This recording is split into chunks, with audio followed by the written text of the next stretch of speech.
তাহলে মুসলিম আক্রমণ আমরা পড়েছি। তাহলে মুসলিম আক্রমণ কটা ভাগে হয় বল? চারটে ভাগে মুসলিম আক্রমণ হয়। চারটে ভাগে কি আক্রমণ হয়? মুসলিম আক্রমণ। প্রথম আক্রমণ করেছিল কে? মোহাম্মদ বিন কাসেম। মোহাম্মদ বিন কাসেম হলো। তিনি কোথাকার লোক ছিল? আরবের লোক ছিল। তারপর আক্রমণ করেছিল কে? সুলতান মাহমুদ। তারপর কি আক্রমণ করলো? সুলতান মাহমুদ। সুলতান মাহমুদ তুর্কপ্রদেশ থেকে। কোথায় ছিল? অ্যাকচুয়ালি সুলতান মাহমুদ যে জায়গা ছিল সেই জায়গাটার নাম কি? গজনি। সিনেমা চলে আসি, মন ওদিকে থেকে নিয়ে চলে আসি। তাহলে কোথায় ছিল? গজনবী বলা হয়। গজনবী হিন্দিতে গজনবী, ইংরেজিতে গজনবী, যা কিছু বলি। তারপরে কি আক্রমণ করেছিল? ঘড়িও কোথাকার লোক ছিল? তুর্কপ্রদেশের লোক ছিল। তারপরে বাবর হয়ে গেল। তাহলে মোহাম্মদ বিন কাসেম সম্বন্ধে পড়েছি। 712 খ্রিস্টাব্দে রাওয়ানের যুদ্ধে সিন্ধ প্রদেশের রাজা দায়িত্ব হারিয়েছিল, তারপর মুলতান জয় করেছিল, জিজিয়া কর চালু করেছিল, 5 জনকে ছাড় দিয়েছিল, তাই তো? বাচ্চা, বয়স্ক, ব্রাহ্মণদেরকে চাপিয়েছিল, তুলে দেয়, টোটাল তুলে দেয়। তাহলে আমাদের মোহাম্মদ বিন কাসেম সম্বন্ধে পড়েছিল। এবার বলবো কি? সুলতান মাহমুদ। অ্যাকচুয়ালি সুলতান মাহমুদ কোথাকার লোক ছিল? গজনি সুলতান মাহমুদ। ঠিক আছে। এই সুলতান মাহমুদ কিন্তু ভারতে অ্যাকচুয়ালি এসেছিল। পরে দেখা যায়, ইতিহাস ঘেটে দেখা যায় ও কিন্তু কোন সাম্রাজ্য করতে আসে। ও ভেবেছিল ভারতীয়দের কাছে প্রচুর টাকা, প্রচুর সম্পদ, ভারতের মন্দিরে প্রচুর অর্থ, প্রচুর সোনা দানা আছে, সবকিছু আছে। ও কিন্তু অ্যাকচুয়ালি ভারতে এসেছিল আক্রমণ করে লুট ধন সম্পত্তি নিয়ে। ওর কোনো উদ্দেশ্য নেই। ও এসে লুটে নিয়ে চলে গেছে এবং সেই লোটার জন্য হয়তো খুব একটা বেশি আক্রমণ করে হয়তো অনেক মানুষের প্রাণহানি হয়েছে। কিন্তু অনেকে হয় না, আসবো টোটাল এলাকায় যা আছে সব মেরে দেবো, ঠিক আছে, সেরকম কিন্তু মানসিকতা ছিল। লুটবো, আমার যদি কেউ আটকায়, চুরি করবো, ভদ্রভাবে চুরি করবো, কি করবো, ডাকাতি করবো, যদি কেউ আটকায় তার সাথে যুদ্ধ সোয়া কথাই। তাহলে সুলতান মাহমুদ ভারতে এসেছিল। হাজার থেকে 1027 সালের মধ্যে মোট 17 বার ভারত আক্রমণ করে। কতবার ভারত আক্রমণ করেছিল? 17 বার ভারত আক্রমণ করে। 17 বার আক্রমণ করে। এবার দেখ, তাহলে 17 বার ভারত আক্রমণ করে। তাহলে মাহমুদ যখন ভারতের উপর আক্রমণ করলো, ভালো করে বুঝি, তাহলে নিশ্চয়ই ওর সাথে সেনাপতি ছিল। নিশ্চয়ই ওর সাথে কি ছিল? সেনাপতি ছিল। কত কষ্ট সেনাপতির আমি একটা বই থেকে পেয়েছি, ধারণা করতে পারবে সেনাপতির নামটা। তাহলে সুলতান মাহমুদের আক্রমণ যখন করলো, তাহলে ওর সাথে কে ছিল? প্রথম যুদ্ধে কে যায়? তারপর রাজার তো কৌশল বিরাট। সে কি রাজা এমনি হয়েছে? রাজা হতে গেলে কি তার সব দিকে পারদর্শী হতে হবে। যুদ্ধ, অস্ত্র চালানো, অ্যাডমিনিস্ট্রেটিভ ডিপার্টমেন্ট, আরো যত রক্ষী বাহিনী কর্মচারী সবাইকে দেখা, ঠিক আছে। সেনাপতি হলে কি যুদ্ধের রণকৌশল থাকলে হবে। তাহলে সুলতান মাহমুদ যখন আক্রমণ করে, ও তখন সেনাপতি যে ছিল তার সাথে ওর নাম ছিল বল আয়াজ সুলতান। কি নাম বল? আয়াজ সুলতান। সুলতান মাহমুদের সেনাপতির নাম বল আয়াজ সুলতান। সুলতান মাহমুদের সেনাপতির নাম বল আয়াজ সুলতান। সুলতান মাহমুদের সেনাপতির নাম আয়াজ সুলতান। তাহলে 1000 থেকে 1087 এর মধ্যে সুলতান মাহমুদ মোট কতবার ভারত আক্রমণ করেছে? সুলতান মাহমুদের বাবার নাম কি ছিল বল? সবুক্তগিন। কি নাম ছিল? সবুক্তগিন। গুলোবিনা মোহাম্মদ বিন কাসেম আর এটার মধ্যে সুলতান মাহমুদের বাবার নাম কি ছিল? সবুক্তগিন। সুলতান মাহমুদের বাবার নাম বল সবুক্তগিন। সুলতান মাহমুদ সেনাপতির নাম ছিল আয়াজ সুলতান। 1000 থেকে 1027 সালের মধ্যে মোট কতবার 17 বার ভারত আক্রমণ করেছে। এবার দেখ একটা কথা বলিস, যতবার আক্রমণ করুন কেন সব আক্রমণ কি ইম্পর্টেন্ট? সব যুদ্ধই কি ইম্পর্টেন্ট? কোথাও না কোথাও তো যুদ্ধ লেগে আছে। তার মধ্যে যেগুলো ইম্পর্টেন্ট যুদ্ধ সেগুলো আমরা করবো, যেগুলো ইম্পর্টেন্ট সেগুলো আমরা করবো। তাহলে এই যে সুলতান মাহমুদ 17 বার ভারত আক্রমণ করেছে, এর মধ্যে কি একবার আক্রমণ, দুবার আক্রমণ, 3 নম্বর আক্রমণ, 4 নম্বর আক্রমণ, সবগুলো অতটা গুরুত্ব ছিল না। সব থেকে প্রধান যে আক্রমণটা হয়েছিল সেটা হচ্ছে 16তম আক্রমণ। কি আক্রমণ? 16তম আক্রমণ। তাহলে সবথেকে গুরুত্বপূর্ণ আক্রমণ কোনটা ছিল? 16তম আক্রমণ। এই সময় সুলতান মাহমুদ কোথায় আক্রমণ করেছিল? গুজরাটের সোমনাথ মন্দির। কোথায় বল? গুজরাটের সোমনাথ মন্দির।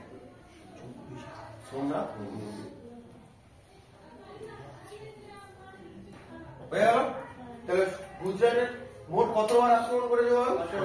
17 বার ভারত আক্রমণ করেছে। তার মধ্যে সব থেকে ইম্পর্টেন্ট আক্রমণ কোনটা ছিল? 16 আক্রমণ কোথায় করলো বল? গুজরাটের সোমনাথ মন্দির। এই গুজরাটের সোমনাথ মন্দির থেকে প্রচুর অর্থ সম্পত্তি, সোনা দানা যা ছিল সব নিয়ে চলে গেছে। ঠিক আছে, ইভেন সোমনাথ মন্দির কিসের মন্দির? শিব ঠাকুরের মন্দির বলে। ইভেন যে মূর্তি ছিল, মূর্তিগুলোকেও তার রাস্তায় যত মন্দির ছিল, মূর্তি ছিল, সব ভেঙে দিয়েছে। ভাঙার উদ্দেশ্য কি? লুট করা। ধর একটা সোনার চেন পড়ে আছে, টানলো, তাহলে মাটির মূর্তি যদি হয় বা কেউ মোটামুটি সেই মোটামুটি কি চেয়েছে যে ধর্মের উপর কোনো প্রভাব ফেলতে চায়। সে যদি মনে করতো যে আমি মূর্তিগুলো ভেঙে দেবো, তাহলে বোঝা যেত চুরি না করবো, সোনা গয়না কিছু চুরি করবো না, শুধু কি করবো? মূর্তিগুলো ভেঙে দেবো। মূর্তিগুলো যদি সে ভেঙে দিত তাহলে বোঝা যেত যে সে হিন্দু ধর্ম অপোজ করছে, হ্যাঁ কিনা? কিন্তু সে মূর্তিও ভেঙেছে প্লাস সোনা গয়না নিয়ে চলে গেছে। এর থেকে কি বোঝা যায়? সে লুটেরা ছিল, ডাকাত ছিল, চুরি করতে এসেছিল বা নিয়ে চলে এসে ধন সম্পদ নিতে এসেছিল। এছাড়া কি তার কোনো উদ্দেশ্য ছিল? যদি তার উদ্দেশ্য ছিল হিন্দু ধর্মের প্রভাব ফেলা, তাহলে সেগুলো ভেঙে দিয়ে ওখানে সে নতুন সাম্রাজ্য করতে পারত। তাও কি সে করেছে? তাও করে শুধু এসে কি লুট করেছে, চলে গেছে। 16তম যে আক্রমণ গুজরাটের সোমনাথ মন্দির, এটা কত সালে? কোন বই আছে 1025, কোন বই আছে 1026। হ্যাঁ বল ইসমাইল। একটা কালো বই আছে 1024। না 24 নয়, কোন এক বই 1025 আছে, কোন একটা বই 1026 আছে। ঠিক আছে, অসুবিধা নেই। আর আমি গুগলে দেখেছি 1025 আছে। তাহলে 16তম আক্রমণ কোথায় হচ্ছে? গুজরাটের সোমনাথ মন্দির। গুজরাটের সোমনাথ মন্দির, গুজরাটের সোমনাথ মন্দির আক্রমণ দিয়ে প্রচুর অর্থ সম্পত্তি, মানে ঘোড়ার পিঠে দুদিকে সেই দেখেন না, সে আগে আলিপুরে দেখাতো, এদিকে বস্তা এদিকে বস্তা, এরকম কত ঘোড়া শুধু লুট করে নিয়ে যাচ্ছে সোনা। তাহলে ভাব কত সম্পদ ছিল মন্দিরে, বুঝতে পারছি? ঠিক আছে, আশেপাশে ওই রাস্তায় যত মন্দির, সোনা গয়না তো কি কয়েন হিরে হতে পারে। ঠিক আছে, সোনা গয়না প্ল্যাটিনাম বল, প্ল্যাটিনাম বল সব। আচ্ছা, রোল গোল্ড কাকে বলে বলতো? City gold. ওটা সিটি গোল্ডকে মানে নকল সোনাকে বলে রোল গোল্ড। ঠিক আছে, তাহলে 16তম আক্রমণ কি ছিল? গুজরাটের সোমনাথ মন্দিরের আক্রমণ। মাথায় ঢুকেছে? গুজরাটের সোমনাথ মন্দির কত সালে আক্রমণ করলো? 1025 সালে আক্রমণ করলো। প্রচুর ধন সম্পত্তি কি করেছে? লুট করে নিয়ে চলে যায়। এবার তাহলে যখন সোমনাথ মন্দিরে আক্রমণ করলো, তাহলে যখন আক্রমণ করলো, মানে এই যে ধন সম্পত্তি লুট করে নিয়ে চলে যাচ্ছে, মনে কর তুই আমার বাড়ির সামনে থেকে আমি খবর পাই তুই সোনা গয়না নিয়ে যাচ্ছিস, হয়তো তুই অন্যদের কাছে চুরি করে আনছিস। ওর টিম বড় কিন্তু, ঠিক আছে, ও মোটামুটি 10-12 জন নিয়ে ওর বাড়ি চুরি করে আসছে, মানে ডাকাত। এবার ডাকাতের উপর ডাকাতি করবে, ওর ডাকাতি করছে, ঠিক আছে, ওর চুরি করে দেবো। বুঝতে পারছি কেসটা কারবার করা। ঠিক আছে, আমি একটা ম্যাপ দেখাচ্ছি, দেখ ম্যাপ না দেখালে জিনিসটা কি হবে, এরকম জিনিস। তাহলে ধর এদিকে দেখ, পড়ার দিকে বন্ধে, অন্যদিকে নয়। ধর এই ভারতবর্ষ, হ্যাঁ কিনা, দেখ যা আইডিয়া কর। তাহলে এই গুজরাট, এই অঞ্চলটা কি গুজরাট বড় আছে। এখানে যখন আক্রমণ করে যখন ফিরছে, এই প্রদেশটার নাম কি ছিল? তখন ভারতবর্ষের নাম ছিল, তখন আলাদা ছিল কি? এই জায়গাটার নাম কি ছিল? প্রদেশ, তাই তো? এই আক্রমণ করে কি চলে যাচ্ছে, ওর কোনো কাজ নেই, কি হচ্ছে, চলে যাচ্ছে। যখন গুজরাটের সোমনাথ মন্দির আক্রমণ করে চলে যাচ্ছে, এইখানে এই অঞ্চলটার নাম কি? পাঞ্জাব।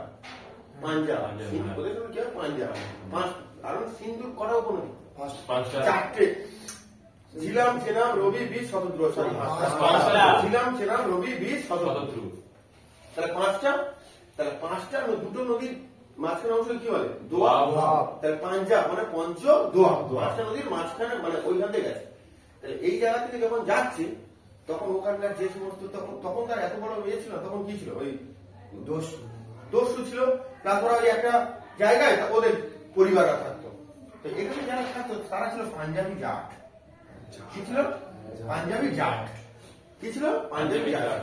ওরা খবর পেয়েছে সুলতান মাহমুদ লুট করে আসছে, ঠিক আছে। আর মাহমুদ সে একটা দেশ থেকে এগুলো সব পেরিয়ে এসে লুট করে সে নিয়ে যাচ্ছে, তাহলে সে কত বড় শক্তিশালী ছিল। জিনিসটা ক্লিয়ার ব্যাপার আছে। তাই যখন গুজরাটের সোমনাথ মন্দির আক্রমণ করে মাল চলে যাচ্ছে এই রাস্তা দিয়ে, কি হচ্ছে এই রাস্তা দিয়ে চলে যাচ্ছে, তখন 17তম যুদ্ধ হয়েছিল কাদের সাথে? জাটদের সাথে। মাহমুদ এত চালাক ছিল, ও তো জানে ওর রণকৌশল। ও যখন যুদ্ধ হচ্ছে যে এই সামনে সৈন্যরা সব এসে যখন খবর দিল রাজাকে যে আমাদের এরকম এখানকার লোকেরা যারা জাট তারা আমাদেরকে আটকাচ্ছে, তাহলে সেটা ব্যাপারটা আমি বুঝে নিচ্ছি, আগে সোনাগুলোকে রেখে এসো তোমরা, ঠিক আছে? মাহমুদ এত চালাক ছিল, আয়াস খানকে দিয়ে, আয়াস সুলতানকে দিয়ে সোনাগুলো ঠিকঠাক সাইড করে দিয়েছিল, দিয়ে যুদ্ধ করে হারিয়ে দিয়েছিল, ঠিক আছে? তখন বুদ্ধিমান দেখ কত সুন্দর। সে যাই হোক, তাহলে 17তম আক্রমণ কাদের সাথে হলো? জাটদের সাথে ফিরে যাওয়ার সময়, জাটদের সাথে সুলতান মাহমুদ ফিরে যাওয়ার সময়। তাহলে একটু ক্লিয়ার? তাহলে সুলতান মাহমুদ কত সালে ভারত আক্রমণ করেছিল? 1000 থেকে 1700 মধ্যে 17 বার ভারত আক্রমণ করেছিল। সবচেয়ে মেন আক্রমণ কোনটা ছিল? 16তম আক্রমণ মেন আক্রমণ ছিল। কোথায় আক্রমণ করেছিল? সোনা গয়না যা ছিল সব কি হয়েছে? লুটপাট করে নিয়ে যেতে যেতে কাদের সাথে ঝামেলা হলো? জাটদের সাথে ঝামেলা হলো। এই সুলতান মাহমুদ যখন প্রচুর মানে আরবি ভাষায় যখন সুলতান মাহমুদ যখন সোমনাথ মন্দির আক্রমণ করে প্রচুর মূর্তি ভেঙেছিল, প্রচুর কি হয়েছিল? মূর্তি ভেঙেছিল। তাই জন্য তাকে বলা হয় কি? বাঘ শিকার। কি বলা হয়? বাঘ শিকার। তো মসজিদ মন্দিরও ভেঙে দিয়েছিল। বাঘ শিকার। বাঘ কথার অর্থ কি? ওই ভাষায় বাঘ কথার অর্থ মূর্তি। হয়ে গেল? ভাষাগুলো জানবি, জ্ঞানগুলো জানবি। বাঘ কথার অর্থ কি? মূর্তি। আর শিকার কথার অর্থ হচ্ছে ধ্বংসকারী। হয়ে গেল? শিকার কথার অর্থ কি? ধ্বংসকারী। তাহলে এবার বল কি নাম হলো তাহলে? বাঘ শিকার মানে মূর্তি ধ্বংসকারী। এর থেকে পরিষ্কার বোঝা যাচ্ছে কি সুলতান মাহমুদ ভারতে কি করতে এসেছিল? লুট করতে এসেছিল। তাহলে সুলতান মাহমুদের উপাধি কি ছিল বল? সুলতান মাহমুদের উপাধি কি ছিল? চল ব্রেন চালা। ভারতের মুসলিম আক্রমণ কটা পাঠা হয়েছিল? 4টে পাঠা হয়েছিল। প্রথম কে আক্রমণ? মোহাম্মদ বিন কাসেম। তিনি কোথায় আক্রমণ করেছিল? সঙ্গের রাজা কে ছিল? বল কত সাল আক্রমণ করলো? তারপরে কোথায় আক্রমণ করলো? মুলতান। কি করেছিল? কি চালু করেছিল? কি জিজিয়া থেকে বাইরে রেখেছিল কাদের?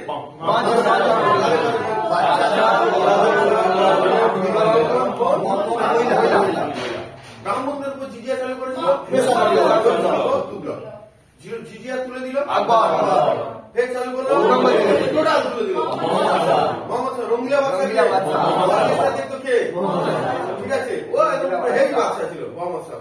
মোহাম্মদ শাহ এত রঙ্গিলা ছিল, ওর সময় নাদির শাহ ভারত আক্রমণ করে কোহিনুর নিয়ে পালিয়ে 1749 খ্রিস্টাব্দে নাদির শাহ ভারত আক্রমণ করেছিল ওর সময়। ঠিক আছে, আজকের পর কোহিনুর হিরের হিস্ট্রি। কোহিনুরটা প্রথম কোথা থেকে এসছে? কত সালে? ঠিক আছে, 1749 খ্রিস্টাব্দে নাদির শাহ ভারত আক্রমণ করেছিল মোহাম্মদ শাহ। তাই সাধারণ সমাজ এটা চিন্তা বেশি। এই পড়বো নাদির কোহিনুর হিরের মানে আসবে, আজ পড়ায় আসবে। তাহলে বুঝতে পেরেছিস? এবার বল তারপরে ভারত আক্রমণ কে করেছিল? সুলতান মাহমুদের বাবার নাম কি ছিল? গুপ্ত জিনি। ওর সেনাপতির নাম কি? কত সালে ভারত আক্রমণ করেছিল? কোনটা ছিল? 16তম আক্রমণ কোথায় করেছিল? গুজরাটে সোমনাথ মন্দির হলো। তারপরে ফেরার সময় কাদের সাথে? সুলতান মাহমুদের উপাধি কি ছিল? সুলতান মাহমুদ ভালো লোক ছিল, হয়তো লুট করতো, ডাকাতি করতো, কিন্তু মানে যে সমস্ত সম্প্রদায় মানে ওনার সাথে যে সমস্ত মানুষজনরা থাকতো তারা অনেক জ্ঞানীগুণী লোক ছিল। জ্ঞানীগুণী লোক না থাকলে ওই লোকের সঙ্গে থাকবে আগে ভালো লোক মাহমুদের সাথে আছে। সুলতান মাহমুদ যখন ভারতবর্ষে আসে ওনার সঙ্গে কিছু ভালো ভালো লোক এসেছিল। কে এসেছিল বলবি? সুলতান মাহমুদের সাথে ভারতে কে এলো বল? উদ্বি। কে এলো? উদ্বি। সে ছিল সুলতান মাহমুদের সাথে। তাহলে উদ্বি কার সমসাময়িক ছিল? Sultan Mahmud. Al Biruni. Al Biruni কার সময় এসেছিল? সুলতান মাহমুদের সঙ্গে। তাহলে বল আর কে? ফিরদৌসি। আর 2 নম্বর নামটা কি বললে? অল বিরুনি। কে ছিল? ফিরদৌসি। সুলতান মাহমুদ যখন ভারতবর্ষে আসে ওর সঙ্গে 3 জন মহান ব্যক্তি এসেছিল। কে কে? would be all remaining philosophies, would be all remaining philosophies। তাহলে সুলতান মাহমুদের সাথে কে কে ছিল বল? would be all remaining philosophies। তাহলে all remaining কার সমসাময়িক? সুলতান মাহমুদের। আচ্ছা would be কার সমসাময়িক? সুলতান মাহমুদ। philosophy কার সমসাময়িক? সুলতান মাহমুদের। কত হয়ে যায়? সেটা মনে হয় কেটে গেছে মনে হয়। না ঠিক আছে, ওই তো টাইমে করা যাবে। 15 সুলতান মাহমুদ কোন অঞ্চলে দখল করেছিল? হিন্দুকুশ কোন অঞ্চলে? মাহমুদ তো লুট করতে এসেছিল, এত বছর তাই বলো, ও লুট করে চলে গেল। ও তো তোর ধন সম্পত্তি যা ছিল সেগুলো দেখলো, যেখানে যেখানে ধন সম্পত্তি আছে 17 বার সেই সব জায়গায় আক্রমণ করে। তার মধ্যে ইম্পর্টেন্ট সব থেকে বেশি ধন সম্পত্তি কোথায় পেয়েছে? আজকে আমাদের বাইরে বড় ব্যাংক আছে, অনেকগুলো ব্যাংক আছে। মনে কর বড়দা ব্যাংকে চুরি হয়েছে 100 টাকা, আর তারপরে দিন স্টেট ব্যাংকে চুরি হয়েছে 5 লাখ টাকা, তুই কোনটা খবর পাবি? ওই রকম তো ব্যাপারটা ঠিক রাখো। স্যার একটা কথা বলি স্যার, ওই লোকটা যদি শুধু যদি চুরি ডাকাতি করতে আসতো তাহলে সোমনাথ মন্দিরের মূর্তিগুলো কেন ভাঙলো? আরে মূর্তি ভেঙে মূর্তিগুলো কেন গায়ে লাগানো আছে সব জিনিস। সেগুলো ছিঁড়ে নিয়ে এরা বড় বড় অনেক বড় বড়, তার দরবারে অনেক বড় বড় লোক ছিল। তুই যত যেরকম ভাবছিস ওরকম না। ও আসবে, মূর্তি খুলবে, ভাঙলো, তুললো, চলে গেল। হ্যাঁ, সে লুটেরা ছিল, সে কি করতে এসেছিল? চল বন্ধ কর, বন্ধ কর। বন্ধ আর পাচ্ছি না।